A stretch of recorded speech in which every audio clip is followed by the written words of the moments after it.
Okay, good afternoon. I'd like to start by conveying my thoughts to the people of Fiji following the devastation caused by Tropical Cyclone Winston. The New Zealand Government has so far committed $3.2 million towards the relief effort. This includes the deployment of a number of Defence Force assets and personnel. HMS Wellington arrived in Fiji yesterday, and HMS Canterbury is on its way with hundreds of tonnes of aid and equipment. It's clear Fiji faces a major recovery operation. Murray McCulley is in Fiji today to look at what the longer term needs might be. As you know, I've just returned from Sri Lanka, where I announced two significant dairy projects. These will help Sri Lankan farmers improve farming practices and boost incomes. We also reached an agreement with the Sri Lankan government to reduce tariffs on our dairy products. Once implemented, this will mean significant savings for New Zealand and benefits for Sri Lankan consumers. The opportunities for New Zealand and Sri Lanka are immense, and it's important we work to take advantage of those. I was pleased to see a number of agreements signed between New Zealand and Sri Lankan businesses during my visit, and to discuss with the Sri Lankan government ways that we can work more closely together.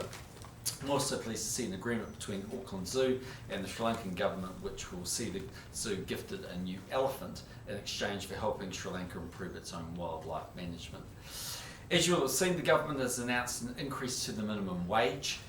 On April 1 this year, the minimum wage will increase by 50 cents an hour to $15.25 an hour, which represents a 3.4% increase. As always, when setting the minimum wage, it's important to strike the right balance between protecting our lowest paid workers and ensuring jobs are not lost. Since coming to office, we've put the minimum wage up every year, but in a gradual and sustainable way. New Zealand already has a very generous minimum wage compared to other countries. The latest increase will keep the minimum wage at around 50% of the average hourly rate, which is one of the highest proportions in the OECD. You'll have seen that the members of the Intelligence and Security Committee have today received a copy of the Intelligence and Security Review. As set out in the Intelligence and Security Act 1996, the report will be presented to the House after it's been considered by the ISC. I can't comment on the specifics of the review as it's now before the committee. Members will discuss its public release when they meet on the 8th of March 2016. The meeting will not be open to public or media. The review was agreed as part of the GCSB law changes made in 2013, and it provides us with an opportunity to ensure the agencies have a strong and clear legal framework. In terms of Parliament this week, we will conclude the debate on the Prime Minister's statement and make progress on the Radiation Safety Bill and the Employment Standards Legislation Bill. Wednesday is a Members' Day. In terms of my own activities, I'm in Wellington today, tomorrow and Wednesday. I'm in Palmerston North on Thursday and Auckland on Friday. Given what you know of the Intelligence Review, what's the likelihood of legislative reform? I would have thought highly likely. So the purpose of the review was to go away and look at the adequacy, in particular of the SIS legislation that hasn't been reviewed for a very long period of time, and to look at how the new GCSB legislation was working. I think you'll find that the reviewers have undertaken a very thorough review. They'll be making a number of recommendations. It's the government's intention to try and reach bipartisan support, so I'm very reluctant to move forward if we can't get Labour's support on the legislation and the recommendations. So the kind of things we'll be doing once we get the report is to see where there's areas of common ground and what we can craft in terms of a legislative response. Any timeline on getting it before Parliament? It's very difficult to know because it depends on ultimately how much of the review is agreed between ourselves and Labour, and then ultimately getting it through that drafting process. But I mean, it's, I think, extremely unlikely to see legislation passed this year, certainly introduced to the House this year, but not passed this year. In broad terms, can you tell us whether it expands or recommends expanding the powers of the security agencies or curbing them? I think I'm pretty limited in what I can say at the moment. All I can really tell you is the process we're going through, which is community members have now got it.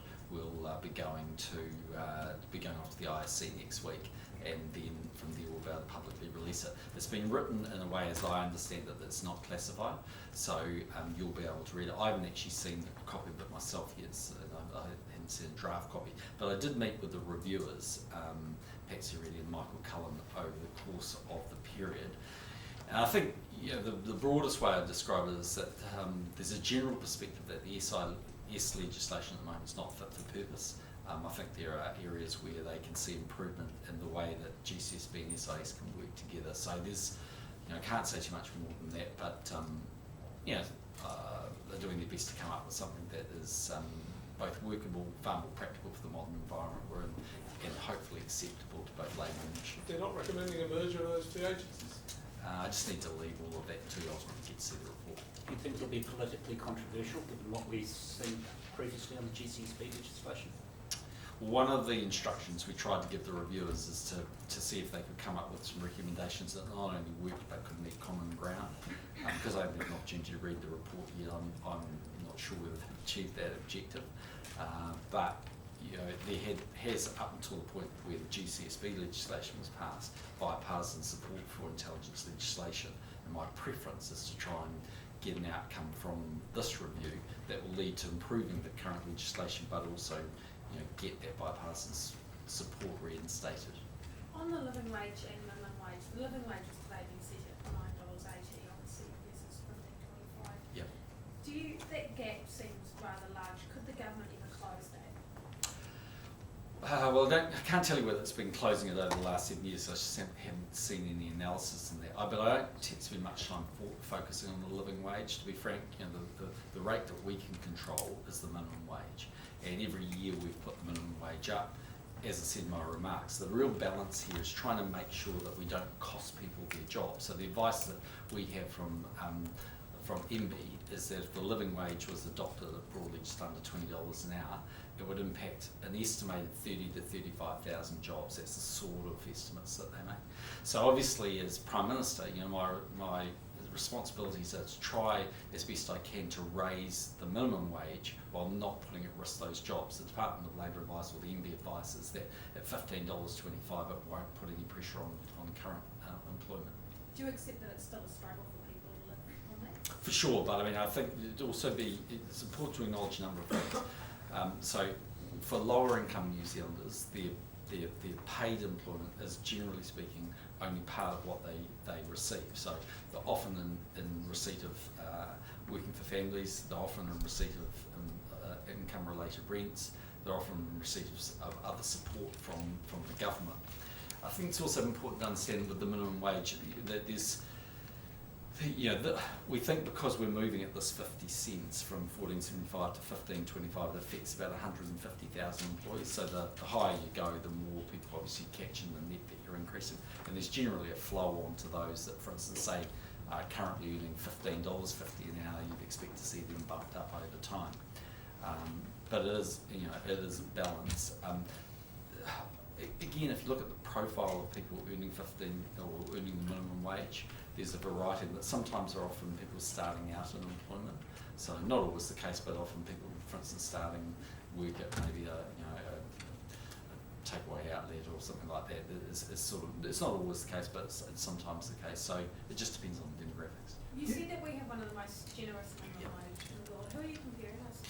Well, there's a calculation they do looking at the minimum wage as a proportion of the average hourly wage, and we're in some of the highest in the world. Does it concern you that the 3.3% increase is actually quite a bit more than inflation, and you could therefore stress or pressure margins for businesses? Well, it doesn't concern me, but it reflects the fact that it is a real pay increase. Because as you pointed out, I think it's a 3.4% increase, and against current inflation it's sitting at about 0.1%, so it's a 3.3% real increase. It's always a balancing act. What we're trying to do is make sure we don't put so much pressure on businesses that they shed staff or don't hire staff, particularly small businesses where the pressure is greater, nor do we want to see costs flowing through to other consumers unnecessarily. But on the other side of the coin, most people would reflect on the fact that those earning the minimum wage are doing it pretty tough, and so increasing their wages is a good thing to do if we can do it. How much longer can you have this sort of huge gap between, in this case, the minimum wage growth and the actual inflation in the economy? Well, I suspect given the inflation outlooks are really quite tepid for the next year or so, it's highly possible that actually you'll continue to see these real wage increases, and that's a good thing if we can increase real wages in a way that's not affecting employment opportunities. How long that'll carry on for, I don't know, but certainly the inflation outlook for the next next 12 months from what we can see is pretty mild. Do businesses need some interest rate relief, given you've got these types of pressures coming on? They can't really put up prices. You've got funding costs rising arguably globally. They're facing tightening conditions, aren't they? Well, ultimately, that's a matter for the Reserve Bank governor. I mean, if you look at some of the inputs, they've been getting cheaper actually for businesses. As you said, oil prices are considerably lower, interest rates have been on historically very, very low levels. So it depends on what sort of business that they're in. But, that's one of the reasons why I think you've seen hiring intentions being quite strong. You've seen business confidence and consumer confidence high. For the most part, putting dairy to one side, the economy's been quite robust, and probably a little stronger than maybe even the Treasury and Reserve Bank expected.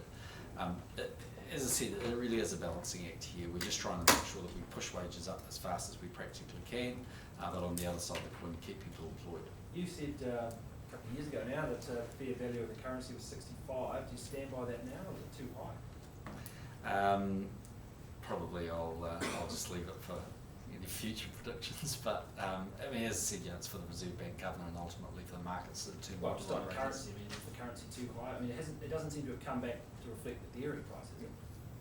There are always a lot of different factors in currencies. For start off, obviously it's being measured against another currency itself, so it depends on what's happening in recent times. For instance, you've seen the New Zealand dollar effectively strengthen against the pound because of concerns of what would happen to the pound if they left the European Union. So there's always a lot of different factors, and while dairy prices have been weaker, and actually general consensus would argue that Kiwi would be lower with those dairy prices, there've been other counterbalancing factors in our economy. So in the markets generally work it out. Do you think it's time to review the inflation targeting framework that the Reserve Bank and the government have agreed, given that it seems to be consistently below the bottom end of the range? I think that's ultimately something you've got to refer to the Minister of Finance. He hasn't raised with me, any overarching concerns that it's not working. Everyone can see that the government's quite a long way away from his 2% target. He'll have his own thoughts on what that means for interest rates.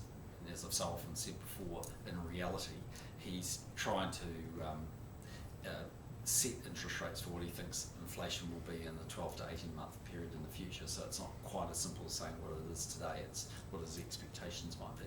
Because Bill English was saying on Thursday that the 1% part of the 1 to 3% band didn't seem as hard as the 3%. That it didn't matter that we were actually below the 1%. Well, as I said, everyone will have their own different views.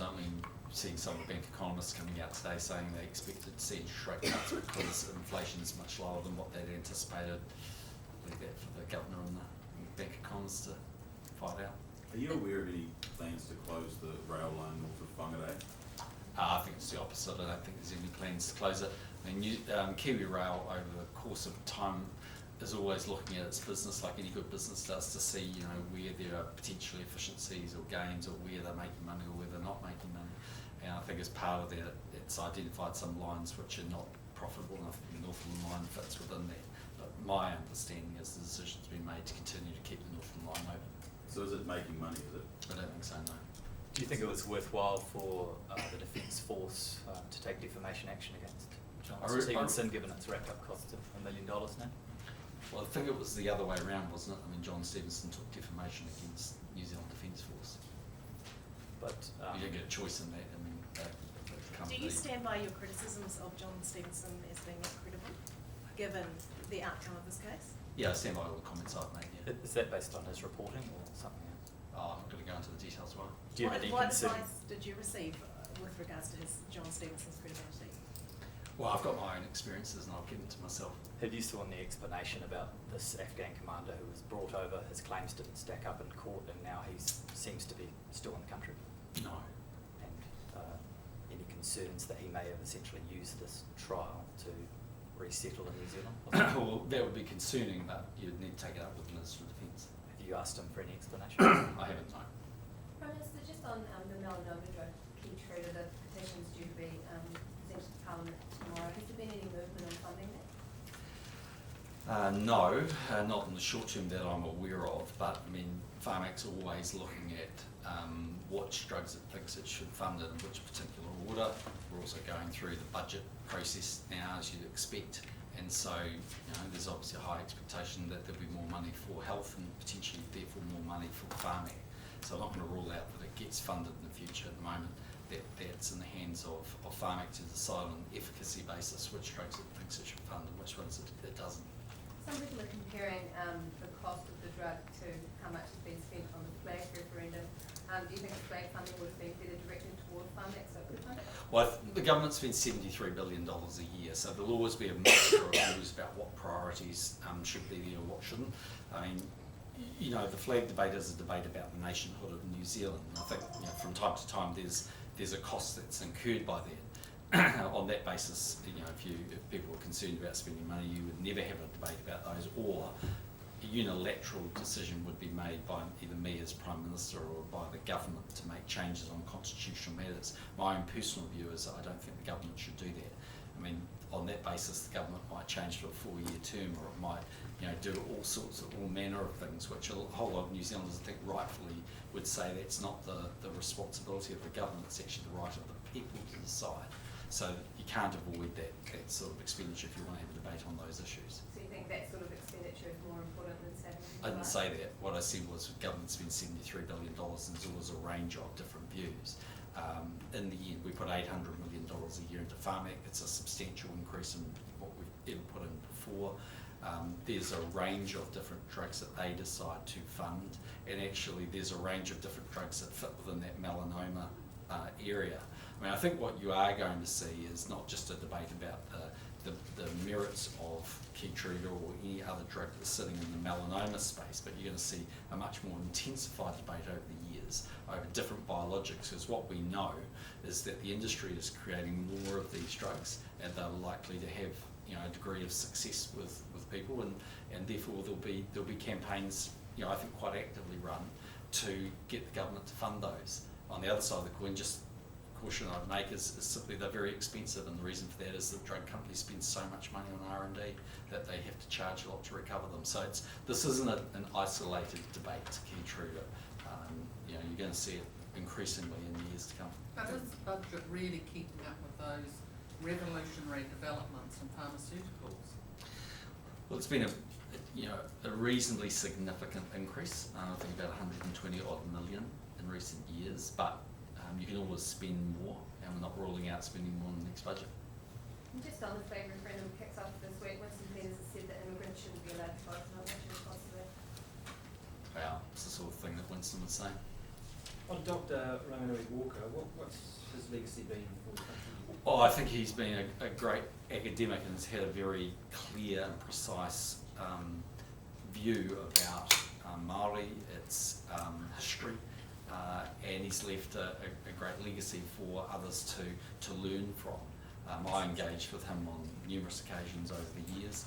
I always found him to be actually a very respectful man, quite quietly spoken, but with a very strong view about Māori, about the culture, about some of the grievances, and about the gains that needed to be made. But he always did that in a very respectful way. Should New Zealanders be concerned about Donald Trump potentially becoming president? Well, we don't get a choice who becomes the next president of the United States. That's up to the American people.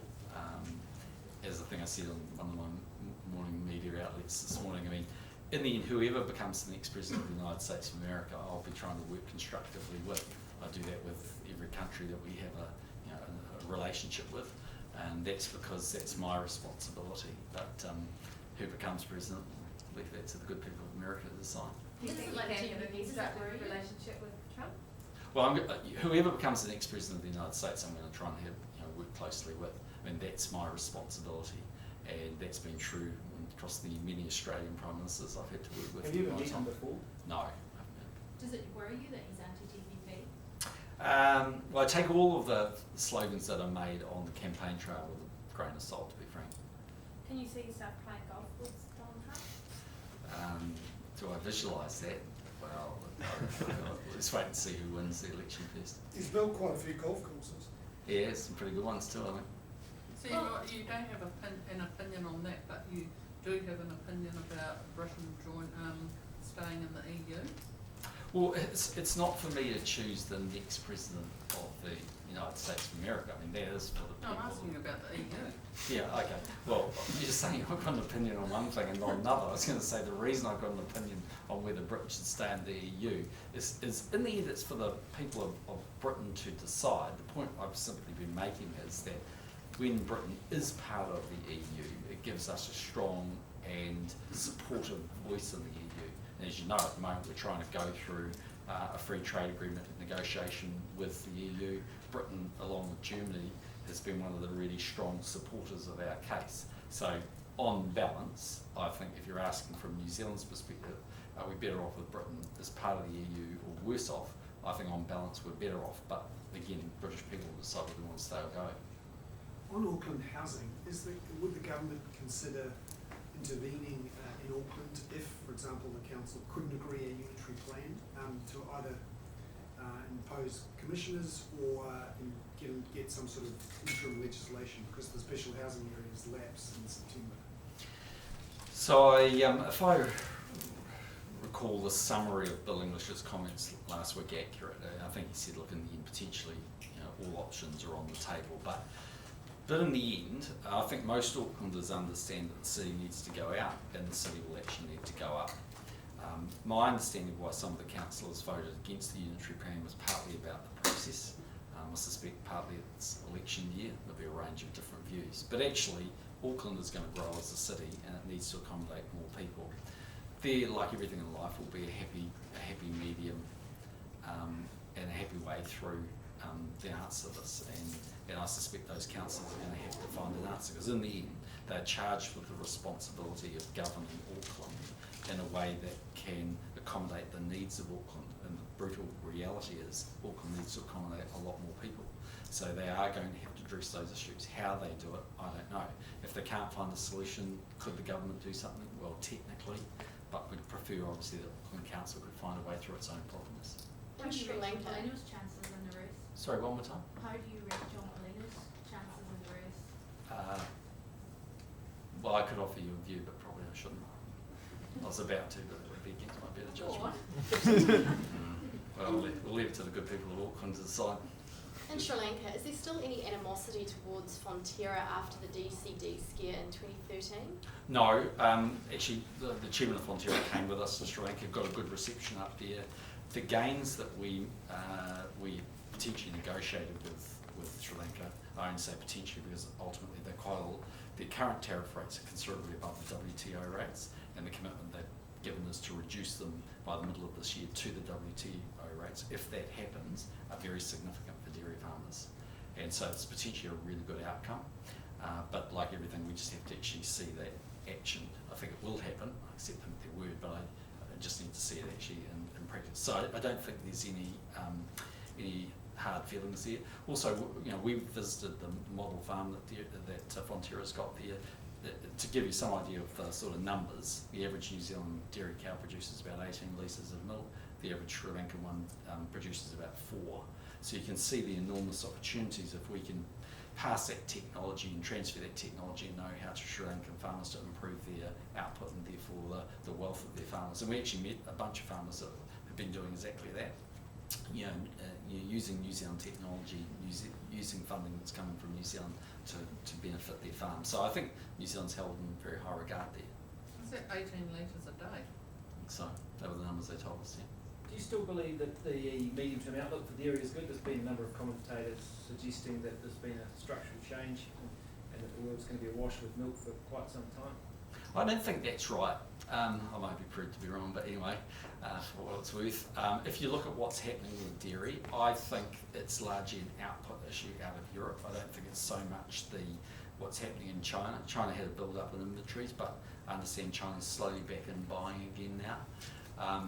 If you look in Europe, they've really had their biggest market, Russia, closed to them, and they really increased their production last year. So there was quite a number of changes there. But notwithstanding that they're getting subsidised and all of those issues, they'll still be hurting. And so I think you will see a reduction in some of the output that comes from Europe. And ultimately, if you look at the correlation between when someone becomes a middle income consumer and their desire to consume protein, it's highly correlated. So if you accept the notion that there will be more and more middle income consumers around the world, particularly out of Asia over the next decade or two, then dairy demand's very significant. Now those numbers might have changed this year, but actually over time, dairy demand's largely been growing at New Zealand's annual production a year. So it's very hard to believe in 5, 10, whatever years, there won't be a significantly increased demand for But dairy is products. there a danger that many farmers won't be able to last 5 years? Well, I think it'll improve before then anyway, but putting that to one side, yes, of course they're doing everything they can to try and cut their costs and all of those things. But ultimately, the Minister of Primary Industries has met with the banks. I think the general message they got from the banks is they're largely going to hold farmers in there. Just quickly to go back to the flag referendum, do you think there is any merit in changing laws so that only citizens can vote rather than residents? No, why would we do that? I mean, you're entitled to vote if you're on the electoral roll, and we wouldn't have one set of rules for voting for a flag because it doesn't suit Winston, and another set of rules because they might vote from a general election. Just on KiwiRail again, I mean, they haven't renewed the contract as the sole operator on the line north of Whangarei because their wagons are too old and the bridges are falling apart and it's not commercially successful.